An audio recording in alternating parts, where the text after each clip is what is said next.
I think it would matter if certainly if we substituted any alternative religion, that would be truly dreadful. This is Richard Dawkins.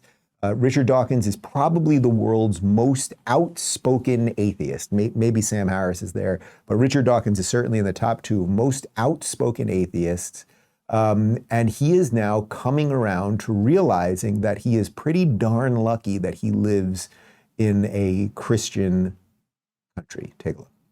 Well, I must say I was slightly horrified to hear that Ramadan is being promoted instead. I do think that we are culturally a Christian country. I call myself a cultural Christian. I'm not a believer, but there's a distinction between being a believing Christian and being a cultural Christian. And so, I love hymns and Christmas carols, and I sort of feel at home in the Christian ethos. I feel that we are a Christian country in that sense.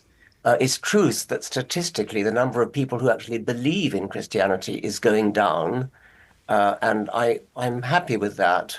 But I would not be happy if, for example, we lost all our cathedrals and our beautiful parish churches. So I count myself a cultural Christian. I think it would matter if certainly if we substituted any alternative religion, that would be truly dreadful. Well, which brings me to my supplementary point, which is that, as we know, church attendance is plummeting, but the erection of mosques across Europe, I think 6,000 are under construction, and there are many more, are being planned. So do you regard that as a problem? Do you think that matters? Yes, I do, really. I mean, I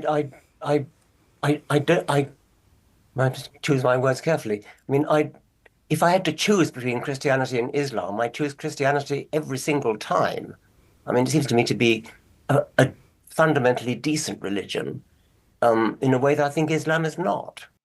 All right, so there's so much there. It's so rich. And Jordan and him are having a sit down soon. Is that right? Yeah.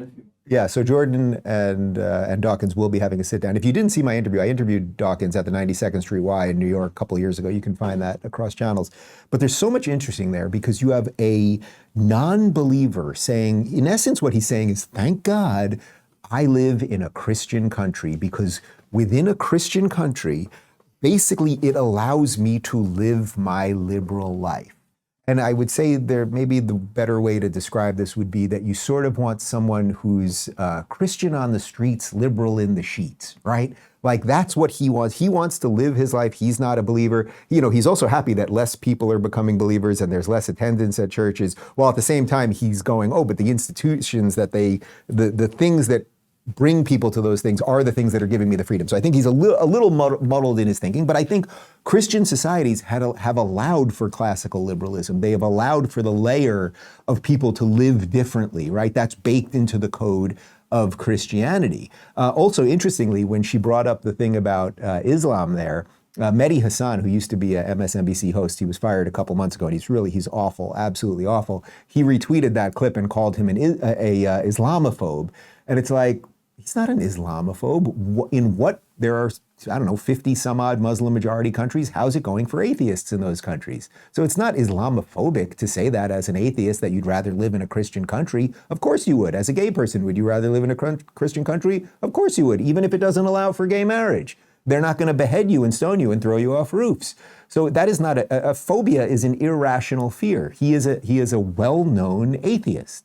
You would not want to live in a Muslim country, but this is what they've got. They've got racism, they've got Islamophobia. It's just pure nonsense.